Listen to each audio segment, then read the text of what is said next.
happening, PGA DFS fans? Thanks for coming by another one of my short form videos. This one is my top 5 fades for the RBC Heritage. And of course, if you're joining me for the first time in this video or these video series, first of all, thank you. Make sure you like and subscribe to our Awesemo YouTube channel here to get notified when these videos do come live. However, what I wanted to say is, if this is the first time you're visiting this video, understand that when you decide to fade a golfer that is high owned, he's high owned for a reason. Whether it's because his price is too low, or he's in great form, or a combination of both. So understand that I'm probably unlikely to get 5 out of 5 correct, because I'm picking 5 golfers that are highly owned, and like I just said, they're highly owned for a reason, so it's unlikely that I get all 5 right. I'm aiming to get 4 right, and I'm aiming to get the biggest fade correct of the week. That's my most important call. Last week, I did not do that. Let's go ahead into the transparency corner and find out that I faded Corey Connors. Not only did Corey Connors have a hole-in-one, but he also came in the top 10. Or maybe I should say that backwards. Not only did he come in the top 10, but he also threw up a hole-in-one. We know that's a ton of DraftKings points, so it was a very tough fade. I had some good fades in Daniel Berger and Brooks Koepka, but fading Corey Connors really killed me. Tony Finau was the other one, as well as Victor Hovland. Both of them made the cut and were good. Were pretty good value. So Berger and Koepka good, other 3 bad. That means it's a C, maybe even a C- for my grade for the week. All right, let's try and get 5 for 5 this week. It's going to be hard for me to do, not going to lie. My biggest fade of the week, well, let's go ahead and talk about him first. It's Paul Casey. Paul Casey is coming in at 20% owned this week. That is pretty significant. I'm not going to lie to you. Given the fact that he hasn't had really good course history here since 2015. Back-to-back missed cuts in 2018 and 2016. Similar type of form coming out of Augusta as well. So maybe Paul Casey, I think, going through a bit of regression. Had a great finish on Sunday to the Masters, but didn't look good all week. And he switched to cross-handed putting. So certainly Paul Casey is squirreling with his thoughts about his putting this year.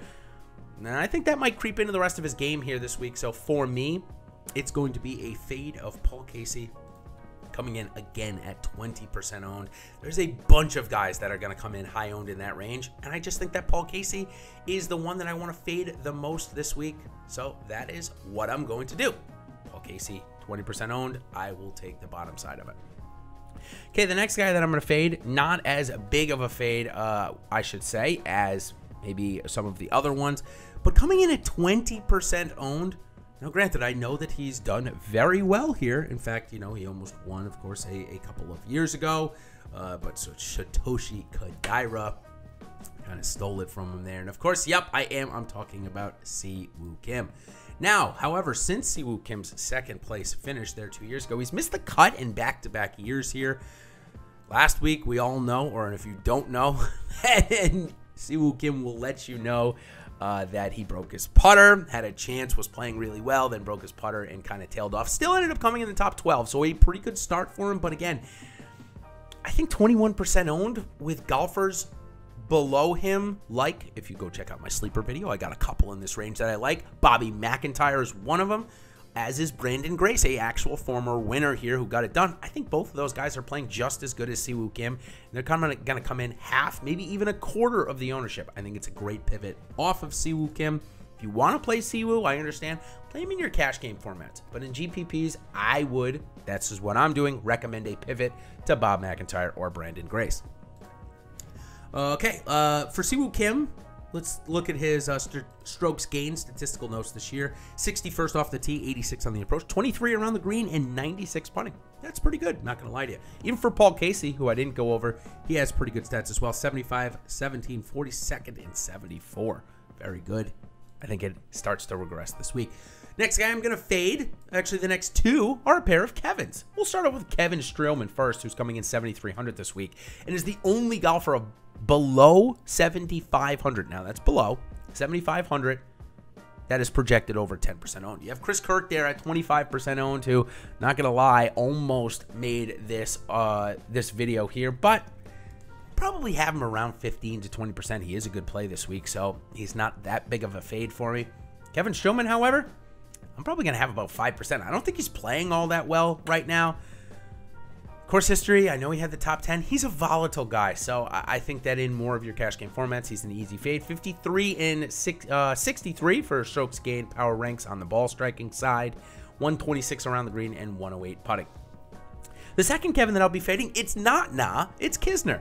Kisner has not had a good year, has really struggled, and for some reason at 7,700, more than 10% of the people want to play him. Not me. I'd much rather have Bobby McIntyre or Brandon Grace, who is right above and below him. Also highly owned in this range is Ian Poulter and others, Siwoo Kim in this range. So for me this week, I think it's an easy fade of Kevin Kisner. He doesn't have great course history. It's not really that good of a setup. I know he translates well into courses that you need to keep the ball in play and good iron play, but Kisner's iron play is just not there right now. Shown last week with a missed cut. So for me, I'll be somewhere lower than 5% on Kevin Kisner this week. All right, my last fade, he's in this video for the second straight week, and it's Daniel Berger. Okay, so here's my theory on Berger. I've got Colin Morikawa, that's half the ownership, 500 more. I've got Patrick Cantlay, and if we throw out last week's performance, I've got him at half the ownership. Why would I want to roster Daniel Berger, who could possibly be hurt, hasn't played good golf since the Players, which, believe it or not, was almost a month ago now. And we know that he had to go through an MRI on his ribs. He missed the cut last week at Augusta, did not look good. So for me, it's an easy fade as he's coming in around 20% owned. Actually coming in as the highest owned golfer above 10K. It's an easy fade for me this week. I know he's got good course history, 3rd and 33 in his last 2 years. Also, I know his strokes gain ranks, they're good. 28th off the tee, 37th on the approach, 155th around the green, 19th putting. That should be a pretty good set here for Berger. The results should say it as well, but for me, 20% is just way too high. I would rather go to other people and maybe even bet Berger as a top 10 or top 5 to try and cover my fade.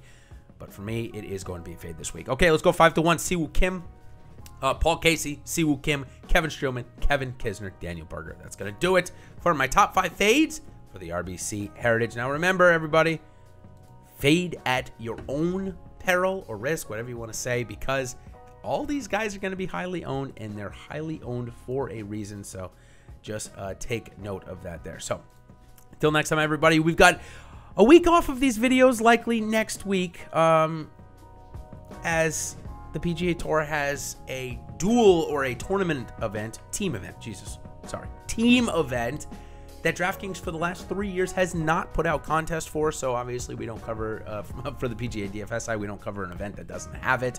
We will have some secondary content for the European Tour event, which normally they give us some pretty good prize pools for. So we'll certainly have some content out for that. But until the Valspar Championship, good luck this week at the RBC Heritage. Hopefully all these fades work out for us this week, and good luck. We'll see you on the other side. Cheers, everybody.